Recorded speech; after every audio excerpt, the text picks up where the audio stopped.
Então, doutor Jacó, sinta-se acolhido e, por favor, pode começar a sua palestra. Muito obrigada. Obrigado, Ana Ximenes. Obrigado a todo o público aí, que coisa boa. A internet, ela é uma bênção muito grande porque nos une e não tem lei que nos afaste, né? É impressionante isso. Quando a gente pensa que vai ficar isolado, separado, trancafiado, aí a gente ganha um benefício enorme desses que nos une a todos, desde que a gente queira, saiba. Às vezes alguns talvez precisam ter uma condição, seja de um melhor sinal ou alguma coisa, mas o fato é que, para quem queira, tudo fica acessível. E eu, de repente, estou aqui, né, no grupo de estudos espíritas Herculano Pires, participando aqui com a maior alegria junto com vocês. Que bom! Veja bem, vocês estão estudando o livro A Gênese, que é o melhor livro de Allan Kardec para tratar tanto de magnetismo como de milagres. Tanto que o título do próprio livro A Gênese, ele já se refere aos milagres, né? E ele se propõe a isso, a fazer com que a gente entenda o milagre da vida e como é que este milagre ele acontece no nosso destino, na nossa existência, no nosso progresso e assim sucessivamente. E o interessante é que Allan Kardec, ele já discute a palavra logo de saída, ele não deixa que a gente se perca, porque atualmente, e o atualmente não é só de hoje, mas já de algum tempo, a gente tem observado que os atributos dados à palavra milagre são atributos que fogem um pouco da origem do termo. Ele mesmo pontua que o termo, quando surgiu, ele traduzia o que era espetacular, o que era muito, muito diferente, o que era inusitado, mas não necessariamente uma derrogação de leis. E aí é quando ele entra no segundo detalhe, de que milagre, como derrogação de leis, ele seria por isso mesmo uma impropriedade. Dessa forma, ele já começa dizendo que milagre não existe, dentro dessa conceituação de que milagre seria um dos caminhos que Deus teria para mostrar que é Deus. E para ele se mostrar como Deus, ele teria que contrariar a sua própria lei, já que tudo veio dele. Então, Allan Kardec, ele nem entra muito, nem vai muito longe. Ele deixa que a própria reflexão filosófica já nos posicione bem em relação ao tema. Porque fica muito forte isto. Se Deus é a suprema inteligência, é a perfeição das perfeições, como é que ele iria contrariar a sua própria criação para dizer que ele era o que tinha criado?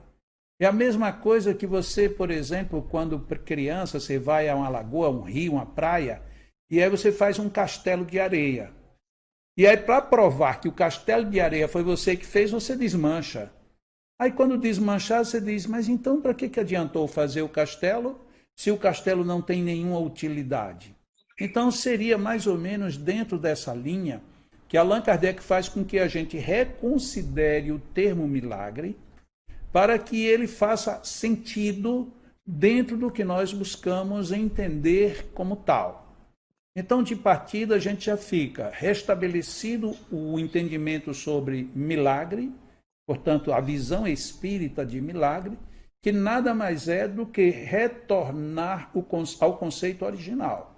Porque o conceito atual, ele teria sido disseminado por várias culturas religiosas, querendo exatamente dizer que se eu faço um milagre, é porque eu sou um emissário direto do divino. Logo, eu preciso ser respeitado. Eu sou uma potência acima da natureza. E isso foi o que criou, ao longo da nossa linha de progresso e de evolução, essa discrepância em nós termos necessidade de possuir um ídolo, um totem, vários deuses e por aí afora. Então, a ideia milagre, ela existe. É tanto que ela é considerada, Allan Kardec, em várias oportunidades, ao longo da codificação da Revista Espírita, ele diversas vezes usa a palavra milagres, Mas quando a gente lê atentamente, ele não fala de milagres à derrogação das leis. Ele fala do milagre dentro do espetacular, do majestoso, do portentoso e assim sucessivamente. Muito bem. Mas se Allan Kardec tivesse discutido só dentro desse espectro, ficaria muito, vamos dizer assim, muito pouco profundo. Eu não vou dizer superficial, mas a profundidade ficaria carecendo de alguma coisa a mais. Então era muito simples você dizer, bom, você não aceita, e você está dizendo que o que eu aceito não é bom, mas você não me diz nada que acrescente no que é bom. Foi quando Allan Kardec, então, ele começa a considerar a lei dos fluidos, antes iniciando pela revisão do fluido universal, fluido cósmico, e depois ele chega na estrutura do perispírito. Quando ele começa a definir perispírito, e aí ele começa a entrar na lei dos fluidos, e pela lei dos fluidos agora ele consigna o que cada coisa é, o que cada coisa faz e por que a ciência não chegou e tem dificuldades de chegar em determinados pontos. Este foi um grande caminho que Allan Kardec teve, que culminou no capítulo 14 da Gênese, intitulado de Curas. Mas logo depois ele vem fechar o assunto de uma forma aí eloquente, quando ele considera a vida de Jesus dentro do aspecto de milagres.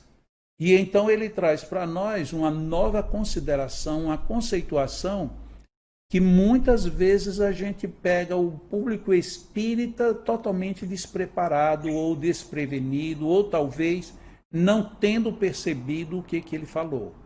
Porque quando Allan Kardec considera Jesus não mais como um médium, mas como uma potência, ele desconfigura conceitos que a gente tinha totalmente arraigados dentro da gente, que eram conceitos de que ele era o próprio Deus, e segundo, de que quando a gente muitas vezes ouve alguns palestrantes ou alguns comentários, estudos espíritas dizer, não no sentido figurado, mas no sentido absoluto, de que Jesus era o médium de Deus. Esse conceito, Jesus ser médium de Deus, ele se emprega bem no sentido de que médium como intermediário, mas não intermediário estranho, mas como sendo o canal natural que veio a grande mensagem, e dentro desse aspecto, médium, ou seja, ele foi o transporte da visão nova que o mundo precisava. Mas só que quando se usa a palavra médium atribuída a Jesus, a gente não percebe que quando a gente faz isso, a gente simplesmente destitui de Jesus o poder natural que ele tinha. E que poder natural era este? É onde a gente entra no segundo aspecto da questão. É o poder magnético. Então Jesus tinha uma fortaleza, ele tinha uma usinagem tão potencial que tanto ele dirigia, como ele também era sugado, como ele fazia coisas espetaculares com o seu poder magnético. E aí nós temos desde curas totalmente avassaladoras, temos a multiplicação dos pães e dos peixes, que é outra coisa que até hoje muita gente se pergunta se aquilo não foi um excesso de expressão dos próprios evangelistas. Jesus seca uma figueira repentinamente, ou seja, mostrando também um poder fluídico enorme. Ele simplesmente faz com que pessoas caiam diante dele. Inclusive, essa é uma das cenas que pouco se comenta, mas é uma das cenas mais, eu diria, arrebatadoras da presença de Jesus, quando lhe vem dizendo que... Não, mas desculpa, aí já não foi nem Jesus, já misturei tudo. Foi Pedro, né? Pedro, depois de Jesus ter ido, aí vem trazer para ele o pagamento de uma venda que tinha sido recomendada que fosse feita. Só que quando o homem vendeu, Ele, depois de ter prometido que iria fazer a doação, ele tira um pedaço para ele. E quando ele chega, Pedro fala com tanta franqueza, mas por que você fez isso? Que o homem tem uma síncope e morre. Ou seja, junta-se ali a força magnética de Pedro, junta-se o impacto emocional, a incidência das reflexões psíquicas dentro do fisiológico, e ele simplesmente desencarna. Quando é sabido que o homem tinha morrido aos pés de Pedro, a mulher vem. Só que foi a mulher que induziu o marido a fazer o que fez. Quando ela chega para Pedro, Pedro diz, mas então foi você que induziu? Aí a mulher tem uma síncope e morre também. Então essa é uma passagem extremamente forte, porque mostra aí já um quadro já quase que fora do sentido puramente bíblico, para entrar num sentido bem mais profundo, que é o sentido da influência psicossomática de acordo com uma emissão segura de uma mensagem para você. Pedro teria querido matar ou a morte? Não. Mas o impacto da veracidade choca e, de uma certa forma, desmonta uma estrutura psíquica e deságua violentamente numa estrutura fisiológica, acontecendo coisas, às vezes, inesperadas e, às vezes, tão graves como essa. Mas aí Jesus, magneticamente, quando mesmo Pedro corta a orelha do soldado que se aproximava para prender Jesus, o Evangelho fala pouco. Então a gente pode ficar imaginando como é que aquilo, Jesus pega a orelha do soldado, e tecnicamente se depreende de que ela foi decepada, saiu do lugar, e Jesus simplesmente cola. Cola como? Cirurgia plástica naquela época. Mas o que ele usou? Um alto poder magnético. E como ele disse, tudo que eu faço podeis fazer, então por que a gente não faz ainda? Seja, muitas vezes a gente coloca, nós não fazemos porque não temos a moral que ele tinha. Isso de fato pesa. Mas nós não fazemos também porque deixamos de segundo plano as potências que nós temos para pensar magneticamente no que a gente pode fazer. Então a gente pega em Jesus todo um aspecto universal, infinito, de como os milagres aconteciam. Que milagres? Os milagres dos fenômenos totalmente inusuais, mas não fenômenos que contrariassem a lei. Na realidade, como em quase tudo na vida, o que é muito comum é a gente considerar as coisas por um ângulo e muitas vezes a gente fecha a questão, quando na realidade nós desconhecemos, seja a origem, seja o princípio, seja a base, ou seja mesmo a formação de tudo. Então, desconhecendo isto, a palavra milagre ela entra quase como que a solução mágica para tudo.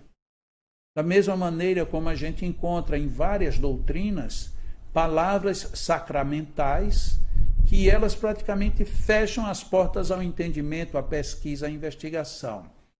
Dizendo assim, a gente fazendo um parênteses, a gente pode até pensar que eu estou pensando ou me referindo apenas a outras religiões. No meio espírita atual, a gente também está cheio de palavras mágicas. As palavras mágicas mais comuns que nós temos são a primeira, reencarnação. Como assim? Qualquer problema que a gente tem ou qualquer problema que a gente não consegue encontrar uma lógica é de outra vida. Então a gente tem uma mágica nessa palavra. A segunda grande palavra mágica chama-se obsessão, obsessores. Tudo que a gente faz, tudo que a gente sofre, tudo que a gente não quer, tudo que a gente fez que não deveria, tudo a culpa é da obsessão e dos obsessores. E aí com isto a gente parece que se exime. Mas vamos analisar só essas duas palavras. O que é a reencarnação? É você voltar para complementar, corrigir, ajustar, aperfeiçoar o que você fez na outra. Então a reencarnação não é uma punição. E o que é um obsessor? Um obsessor ele se estabelece em relação com qualquer pessoa a partir de um sintoma chamado sintonia. Então, se você tem um obsessor, você tem uma emissão e uma captação sintônica. Então você está no meio do problema. O problema não é do outro. O obsessor, ele tem seus problemas, mas eles não estão lá assim sem ter o que fazer, diz assim, deixa eu ver, hoje eu vou passar por ali, olha aquela moça ali, Ana Ximenes, pronto, eu vou ser obsessor da Ana Ximenes. Isso não acontece por acaso. Então nós temos as influências que de uma certa forma nós provocamos. Você está dentro de uma sala qualquer, cheia de gente, e de repente alguém lhe empurra com raiva, você olha assim, o que foi que houve? O que foi que eu fiz? Ou seja, até então eu me sinto inocente. E o outro diz assim, o pé que você pisou era o meu. Ou seja, eu penso que eu estou sendo injustiçado, quando na realidade eu estou sendo respondido, talvez de uma forma forte demais, para algo que eu fiz. Os milagres se encaixam dentro deste mesmíssimo princípio. É o princípio de quê? O princípio da máscara do vamos resolver o problema. Olha, eu estava na maior aflição, já não sabia o que fazer, de repente aconteceu um milagre na minha vida. Sim, e o que foi o milagre? Não, aconteceu algo fantástico. Sim, ou você se preparou, ou alguém preparou, ou de alguma forma você se envolveu, porque esse milagre ele não vem casualmente. Por quê? No dia que o acaso determinar tudo o que acontece com a gente, então não tem mais para que nem Deus, nem ter destino, nem ter orientação de eu quero estudar, eu quero aprender, eu quero ser pessoa melhor, eu preciso ser uma pessoa boa, eu preciso ser uma pessoa má. Nada disso mais importa, porque o acaso é muito mais sábio. Logo, como o acaso não existe, a sabedoria ela está, de alguma forma, espalhada.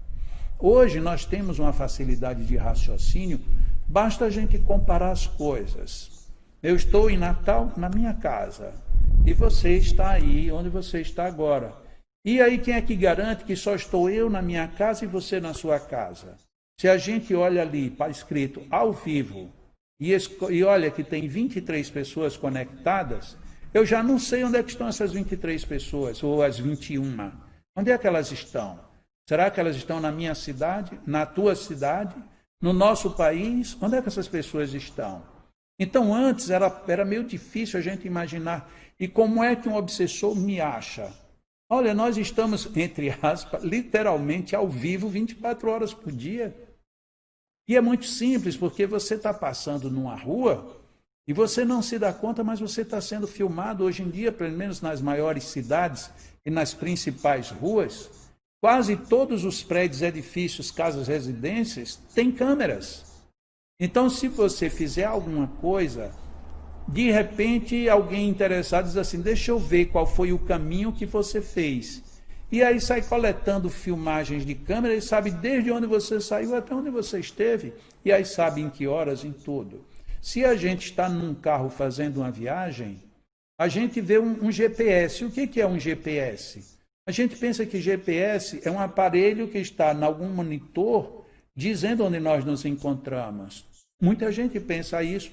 Da mesma maneira que antigamente a gente pensava que a televisão era, de uma certa forma, a pessoa talvez estivesse ali dentro. Ou como é que pode? Essa pessoa não pode estar aqui e estar lá em Brasília. Ela tem que, de alguma forma, ter uma mágica.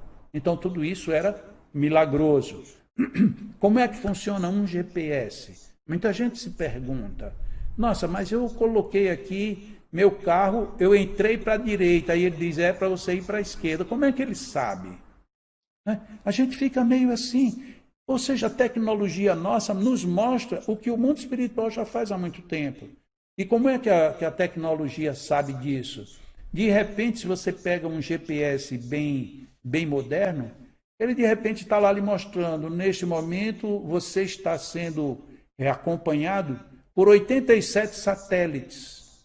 Então tem 87 focos em cima de onde você está e sabe precisamente. Então você olha para o odômetro do seu carro, diz que você está com 85 quilômetros. Aí você olha o do GPS, diz que você está com 81. Qual é o que está certo? O do GPS. Por quê? Porque ele tem uma série de referências em torno do fato que você está vivendo. Como é que os espíritos realizam os milagres? Sabendo exatamente como a gente está. Leon Denis, se eu não me engano, no livro No Invisível, Ele faz uma colocação muito fácil. Quando um dia alguém lhe pergunta como é que a gente pode entender a onisciência de Deus, que é uma questão difícil. Como é que eu vou entender que Deus pode saber uma coisa que vai acontecer? Então, se ele sabe algo que vai acontecer, então ele determinou que acontecesse. É o nosso raciocínio elementar. E aí, Leon Denis faz uma proposta bem interessante. Imagine você no cimo de uma montanha, e um observador no cimo de uma montanha, e você num carro, arrodeando a montanha para subir. No caso, ele nem fala carro, ele fala uma carruagem.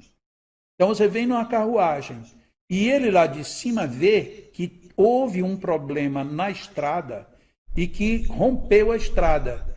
Que se você continuar na velocidade que vai, você vai se acidentar e vai morrer.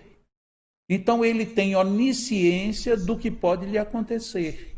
Então, vai depender de como você se comportar. Se você continuar no mesmo padrão, você vai quebrar a cara. Então, é assim mais ou menos que funcionam hoje os GPS. E o que é que tem a ver o GPS com os milagres? Tem, porque do jeito que nós estamos hoje, administrado por uma série de câmeras e uma série de softwares, nós temos, já desde Paulo que dizia isso, somos acompanhados por uma nuvem de testemunhas. Olha, Paulo já tinha percebido isso há 2000 anos. Então, como é que a gente pode dizer simplesmente que são milagres as interferências do mundo espiritual na nossa vida? Não, não são milagres. São exatamente o conhecimento amplo das várias abordagens que temos. Esse é o primeiro ângulo. E o segundo, e como é que eu sei que alguém pode realizar algo espetacular? Muitas vezes a pessoa se preparou, estudou, treinou, às vezes sofreu muito até chegar lá. Haja visto as questões dos atletas, dos superatletas. Mas as outras coisas, um médico muito bom, muito conceituado, que já salvou muitas vidas, é um milagre. Não, não é um milagre, é fruto do seu trabalho. Ele estuda, ele persevera, vai a congressos, lê, escreve, discute, analisa, chama outros companheiros para opinar. O que ele faz não é um milagre. O que ele faz é um milagre para quem não entende. E esse é o outro ponto que Allan Kardec também considera, que eu tinha esquecido. O milagre, ele é milagre para quem não entende. Tudo que você vê alguém fazer que você não sabe é um tanto quanto milagre. Por exemplo, olha que milagre mais tonto esse que a gente vive aqui. Um dos milagres mais notáveis que eu acho é a tal da tapioca. Como assim? Tapioca é um milagre. Porque é muito difícil você pegar um bolo de goma e comer. Aquilo é ruim, aquilo é intragável. Aí você põe numa chapa, esquenta um pouquinho só e se torna uma coisa maravilhosamente deliciosa. É um milagre você transformar um nada com coisa nenhuma numa coisa boa. Não é? Então, mas é milagre por quê? É milagre porque é algo fantástico.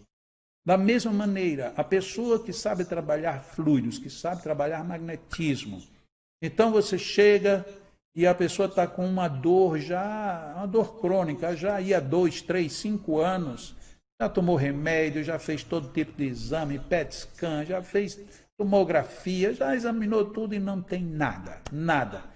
Claro que tem, porque eu estou com dor de cabeça, eu acho que é o pior diagnóstico que a gente pode receber é esse. Quando a gente está muito mal de uma coisa, e aí depois de fazer tudo que é exame, a pessoa diz, você não tem nada. Como que eu não tenho nada? E o que eu estou sofrendo? Não é nada, é alguma coisa. Bom, então você depois desse périplo inteiro, você chega para uma pessoa, a pessoa diz, olha, faça uma prece aí, que eu vou ver como é que eu posso lhe ajudar. Aí a pessoa ali trabalha um pouco, dispersa um pouco, distribui um pouco aqueles fluidos que estavam acumulados.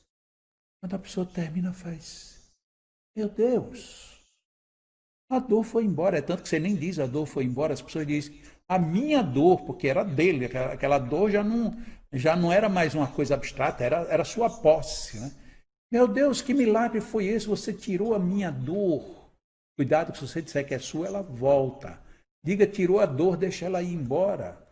Mas o que foi que aconteceu que nenhuma medicina resolveu e você resolveu? Porque não era uma dor fisiológica, não era provavelmente ainda um problema somatizado, era um bloqueio fluídico, era uma congestão fluídica, era uma falta fluídica, era exatamente uma presença de um elemento que os aparelhos médicos, clínicos, não estão preparados para examinar. Então o médico diz, olha, eu não sei como é que resolveram não, mas ainda bem que resolveram, também eles não querem saber. É engraçado isso, né? Estou dizendo alguns, porque eu conheço vários que estão indo atrás, estão buscando. E aqui eu faço até um segundo parêntese.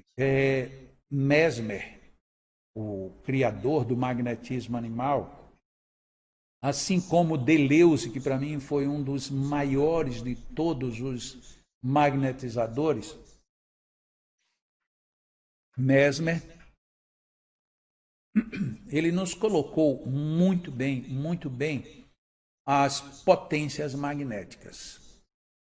E dentro de tudo que ele fez, e ele sempre fez com plateia, ele dizia assim, o ideal será quando os médicos, a academia, quando o estudo da medicina adotar o magnetismo como mais um elemento de cura.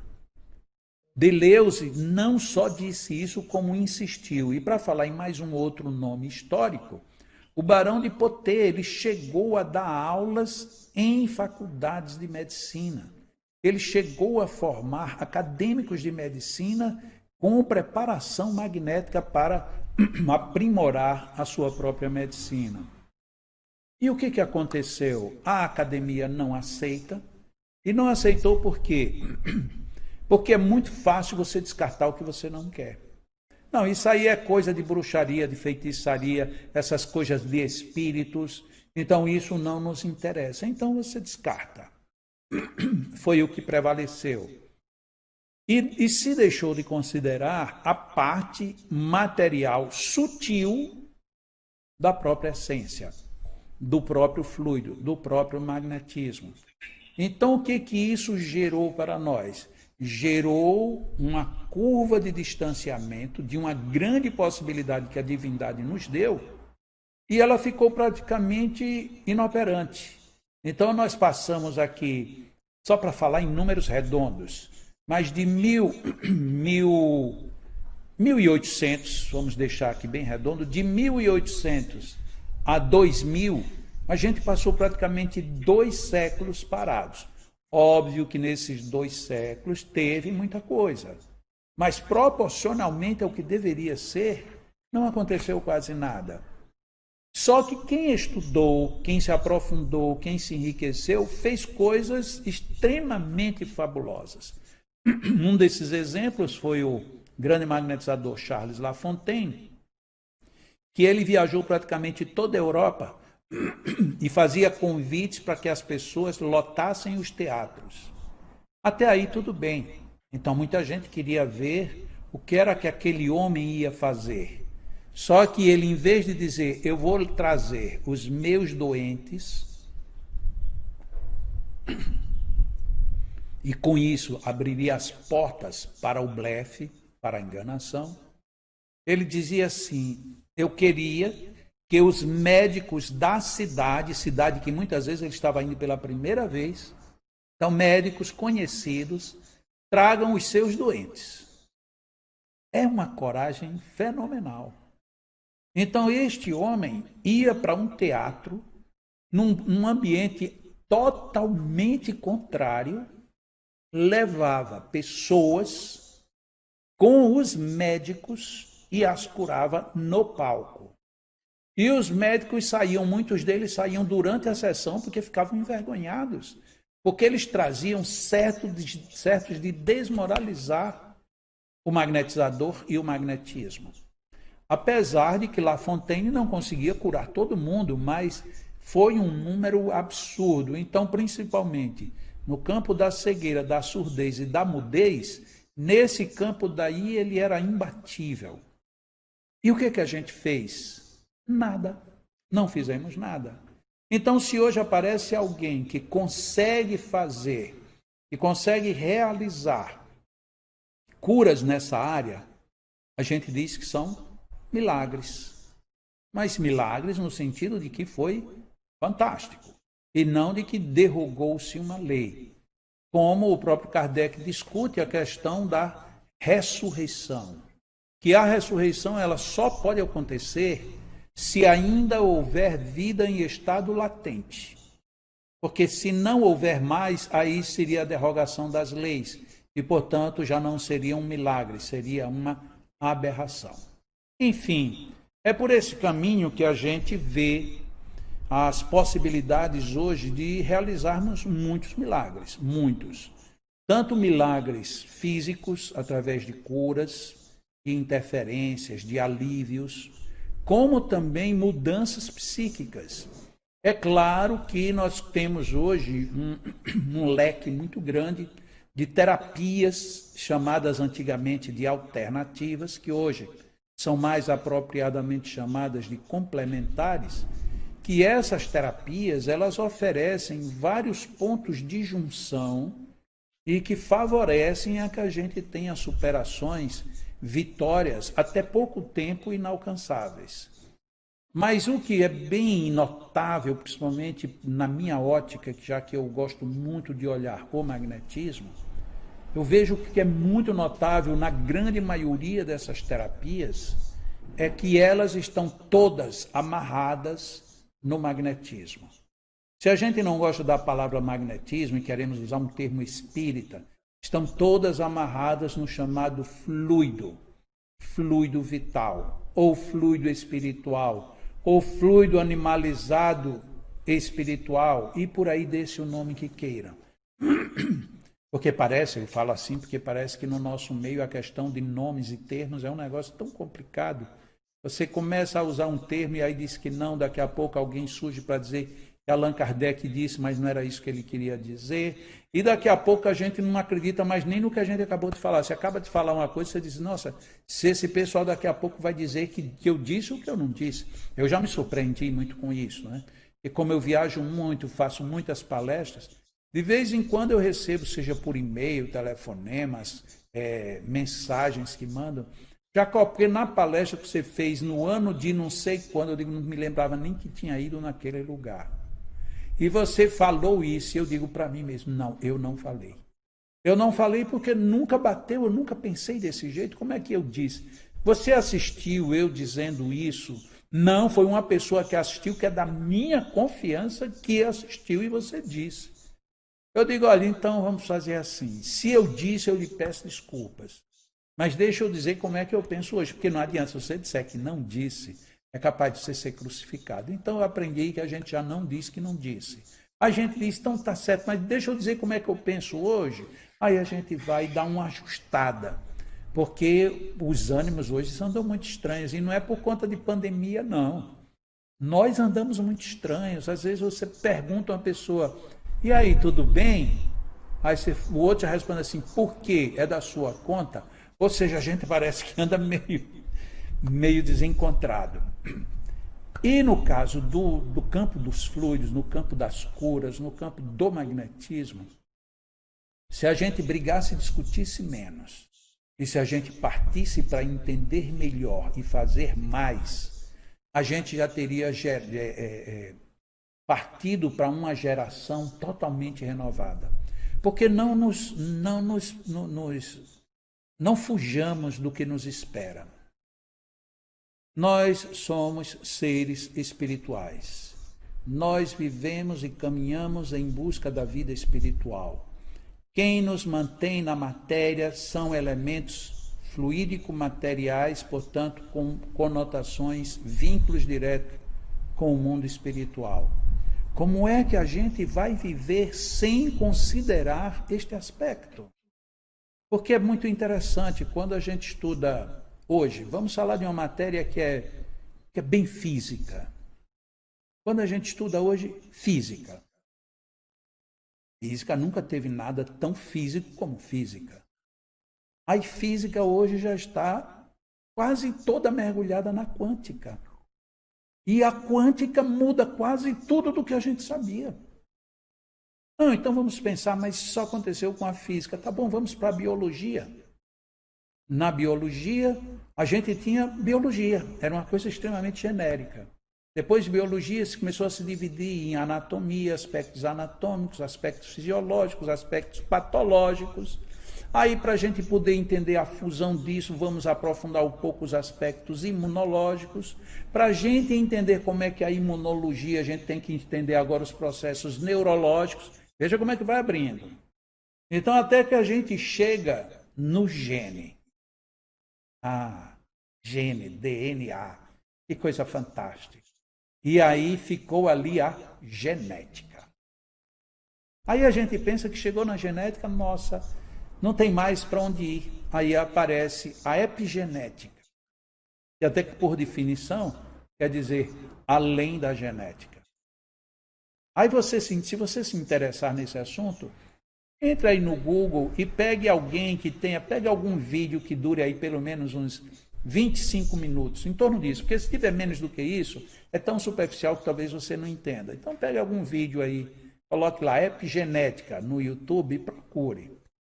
E aí você vai descobrir que o pessoal deu uma avançada tão grande, mas tão grande. E aí você descobre que de repente parou. As criaturas que estudam epigenética dizem, nossa, a gente chegou aqui no limiar da divindade, ou no limiar da criação. Mas eles ficam parados, estancados. Por quê? Porque agora faltam determinados pontos que não se explicam. Por que é que o microRNA interfere?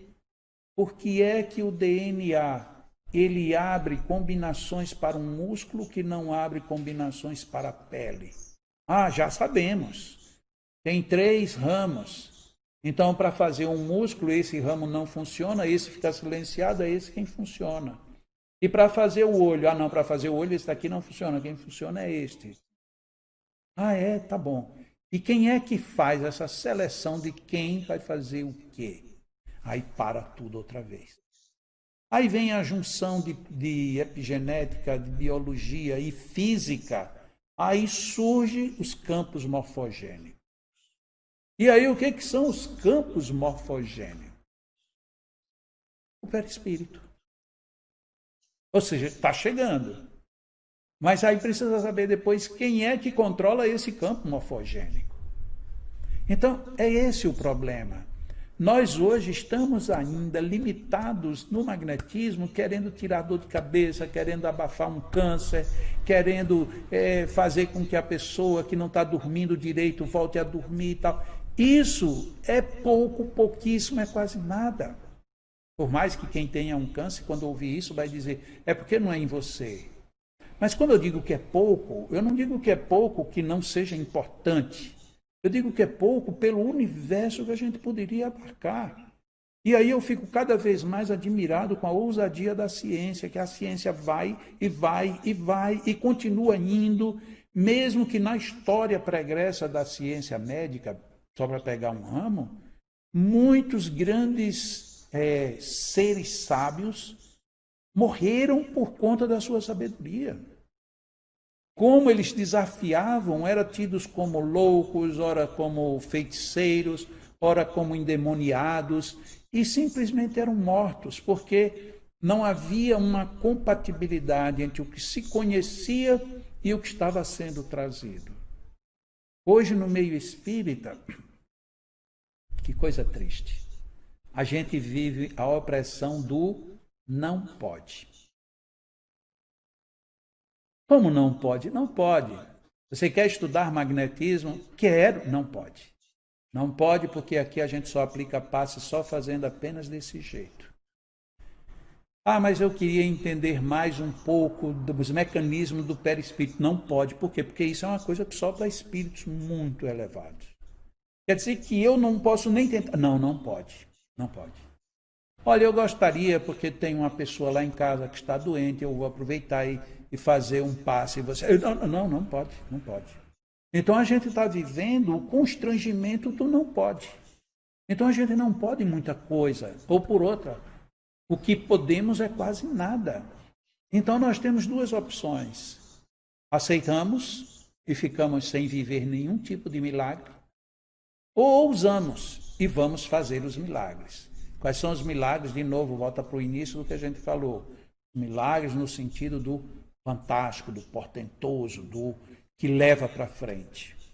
Então, essa é a minha visão, que apesar de que você me pediu para falar da visão espírito-magnética, eu trouxe a minha visão de como eu vejo isso na doutrina espírita e de como eu abarco isso dentro da minha visão magnética, porque eu não me considero um porta-voz nem da doutrina espírita, nem do magnetismo. Eu sou um seguidor, sou um afiliado, afeiçoado, e sou espírita, não digo que tento, eu sou espírita, mas eu não sou o espiritismo.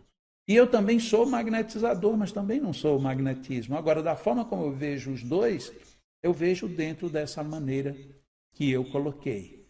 E como a gente tinha combinado, se tiver aí alguma pergunta, algum comentário, estou aqui à disposição. Nossa, doutor Jacó, eu, assim, agradeço muito, como sempre, as suas palestras sempre nos deixam encantados. E eu tenho, sim, várias perguntas e também boas notícias para lhe dar. Dentro do nosso grupo, nós, empreendendo o estudo da Gênese, né? Nosso amigo, integrante, Emerson Linhares, ele nos trouxe um amigo que é professor de física do IFRN, doutor em física, inclusive, e ele nos esclareceu sobre como a física se posiciona com relação aos capítulos que tocam mais nos assuntos relacionados a essa ciência, né? Que são os capítulos 5, 6, até mais ou menos o capítulo 9 da Gênese. E nós tivemos a oportunidade de fazer uma comparação das teorias físicas atuais, né? Com as projeções, a prospecção que fez Kardec. E foi muito impressionante esse exercício, porque nós encontramos um espaço relativo para atualizações, mas encontramos muitas antecipações. O próprio professor, que é um doutor em física e que se diz ateu, em muitos momentos ele disse, nossa, esse livro foi escrito em que ano? E a gente diz, olha, ele foi escrito em 1865, 7, por aí. Ele dizia, poxa vida, pois ele antecipou uma coisa que foi descoberta em 1920. Ele antecipou uma coisa que foi descoberta em 1890. Quer dizer, ele nos fez... Foi um exercício muito interessante. Inclusive, o próprio professor ficou com pontos de interrogação. Agora, a minha pergunta é a seguinte, a sua palestra foi tão... digamos, ela atingiu tanto o que a gente estava pretendendo, que o senhor chegou aí à presciência, né? O senhor falou sobre a capacidade que Deus possui de ver como os acontecimentos, não só os presentes, mas também os futuros, né? Essa passagem do Leon Denis me deixou muito curiosa, porque eu já li aquela, acho que a maior representação da visão nossa, da visão, digamos, comum, usual de se ver a presciência, está no livro O Existencialismo é um Humanismo, né, de Sartre. Sartre faz exatamente ele posiciona o existencialismo da seguinte forma: se Jesus já sabia que ia acontecer isso e aquilo, ninguém tem responsabilidade sobre o que aconteceu, porque estava tudo já determinado. Então, o que eu queria apenas era que o senhor explicasse com um pouco mais devagar essa colocação, essa explicação de Leon Denis sobre a capacidade divina de presciência. Veja bem, Jesus, ele veio com a determinação, conforme ele diz, né? Eu vim para cumprir a lei e os profetas. A primeira coisa que a gente precisa lembrar de Jesus é que na época, quando ele veio, não existia um profeta ele era um esperado. Não, existiam muitos, quase todas as famílias acreditavam que era na sua família que estaria vindo o Messias. Então, era super comum haver Messias para todos os lados. Ele já tinha se marcado como: eu venho para cumprir o que já está determinado. Então, era a maior prova de que ele seria ele, não só a sua vida, todos os seus atos, mas inclusive seguindo dentro daqueles ditames. A probabilidade dele seguir aquela linha ou não caberia a ele, como cabe a nós. Ou será que a gente pensa que tudo que aconteceu nesta vida que a gente está vivendo, tudo foi programado minuto a minuto? Não, a gente traça as linhas gerais. Muitas vezes a gente diz assim: nesta vida eu não quero cometer determinado tipo de delito. Se eu estiver para fazer isto, então que aconteça um acidente que me impeça de realizá-lo. Então você pode dizer depois: olha, eu tinha nítida certeza de que eu iria sofrer o acidente. Mas por que você tinha certeza de que ia sofrer o acidente? Porque você tinha se programado, à medida que você falhasse, o acidente aconteceria. Então você já tinha certeza, você não sabia fazer a conexão entre a sua descompensação e o que você tinha fechado para que ocorresse. Então a gente entende isso talvez até mais fácil quando a gente pensa um amigo se encontrando com outro e vão sair os dois, e um diz para o outro, ele diz: olha, se por acaso eu for beber cerveja, não deixa eu beber mais do que um copo, porque depois do segundo eu não paro, e eu não parando eu fico violento. Então, por favor, você como meu amigo, não deixa eu passar de um copo. E aí o que acontece? Quando eu tomo o primeiro copo, o meu amigo diz: olha, você não vai beber mais. Ele diz: não, mas se eu for só um copo a mais, o que tem? Ele diz: não, você não vai. Se você beber, você não fica comigo. Não, mas não, das duas, uma. Ou você não bebe, ou eu vou embora. E aí você imagina o que pode acontecer. Ele vai chateado se for junto, ou ele vai se tornar violento, porque ele já tinha previsto isso, porque ele já sabia. Então a violência que ele fez, ele não tem débitos com ela? Total, ele tem total débito, porque ele já sabia que iria cometer aquele deslize. No caso de Jesus, não era um deslize, era mais uma demonstração de poder. Tanto é que o fenômeno da ressurreição de Jesus é o fenômeno que nós podemos chamar assim, autorrealizado, mais forte de todos os processos em que ele esteve. Então ele mostrou: bom, isso aqui eu tenho que cumprir, vai acontecer. Mas vai acontecer porque tem pessoas nesse nível que não vão gostar da missão e vão tentar acontecer. Mas depois eu volto para mostrar que eu era quem eles não pensavam que eu fosse. Eu até recentemente comentei uma coisa que durante algum tempo eu fiz algumas palestras e considerei isso. No Novo Testamento é colocado que Jesus, quando esteve com Pilatos, e Pilatos teria perguntado a Jesus: és, pois, rei? Na minha leitura, Pilatos não perguntou. Pilatos afirmou.